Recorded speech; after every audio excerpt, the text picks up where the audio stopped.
Hello hi नमस्कार. Style with Kshitija चॅनलवरती तुमचे मनापासून स्वागत आहे.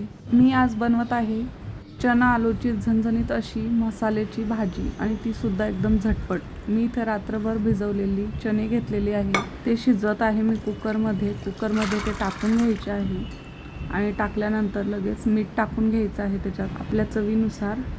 आणि मी ते खडे मसाले टाकून घेत आहे. दालचिनी आहे, मिरे आहे, लवंग आहे आणि इलायची. 1 चम्मच तेल टाकलेलं आहे आणि हळद टाकलेली आहे अर्धा चम्मच. इथे 4 ते 5 शिट्ट्या करून घेत आहे मी व्यवस्थित. आणि वाटण्यासाठी बघू शकता साहित्य. कांदा घेतला आहे, लसूण, अद्रक, कढीपत्ता, टोमॅटो आणि कोथिंबीर. हे आपल्याला कच्चंच मिक्सरला वाटण तयार करून घ्यायचं आहे. कसलंही भाजण्याची झंझट नाही आहे आणि लवकर होणारे आहे. सकाळच्या गडबडीत ही भाजी एकदम झटपट आहे करायला टिफिनला. सगळं साहित्य टाकून झालेलं आहे. आता मिक्सरला लावून बारीक करून घ्यायचं आहे. तुम्ही बघू शकता मी कशी पेस्ट केलेली आहे. इथे 2 बॉईल बटाटे घेतलेले आहे मी आणि बटाटे थोडे बारीक कट करून घेत आहे.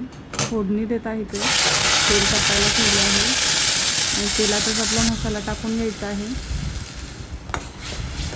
मसाला थोडासा कलसू द्यायचा आहे 5 ते 10 मिनटं व्यवस्थित तेल सोडेपर्यंत. आणि त्याच्यात तिखट टाकून घ्यायचं आहे, काश्मीरी लाल मिर्च आणि गरम मसाला, हळद आणि कांदा लसूण मसाला हे टाकून व्यवस्थित मिक्स करून घ्यायचं आहे. आणि आपण इथं बघूया चणे शिजले की नाही. बघू शकता तुम्ही कसे स्मॅश होत आहे. लगेच आपला चणा व्यवस्थित झालेला आहे. इथे मी मुलांना आवडत नाही म्हणून खडे मसाले काढून घेत आहे आणि कढईत बटाटे टाकून द्यायचे आहे मसाल्यातच आणि व्यवस्थित मिक्स करून घ्यायचे आहे. मिक्स झाल्यानंतर आपल्याला लगेच चणे टाकून घ्यायचे आहे. चणे शिजवल्यानंतर जे पाणी होतं ते सुद्धा आपल्याला भाजीत टाकून घ्यायचं आहे आणि व्यवस्थित मिक्स करायचं आहे. मी अगोदरच चण्यांमध्ये मीठ टाकलेलं होतं, त्याच्यामुळं मी भाजीत परत टाकत नाही आहे. थोडंसं पाणी टाकायचं आहे आपल्याला.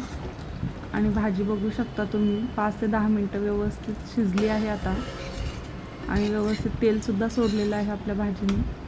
तर इथे आपली भाजी रेडी झालेली आहे. थोडीशी कोथिंबीर वरतून टाकायची आहे.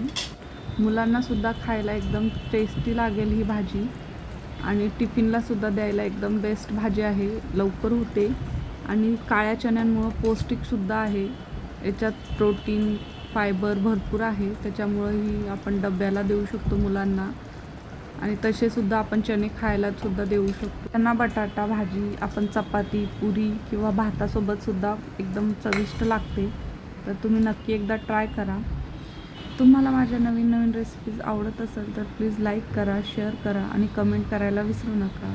थँक्यू.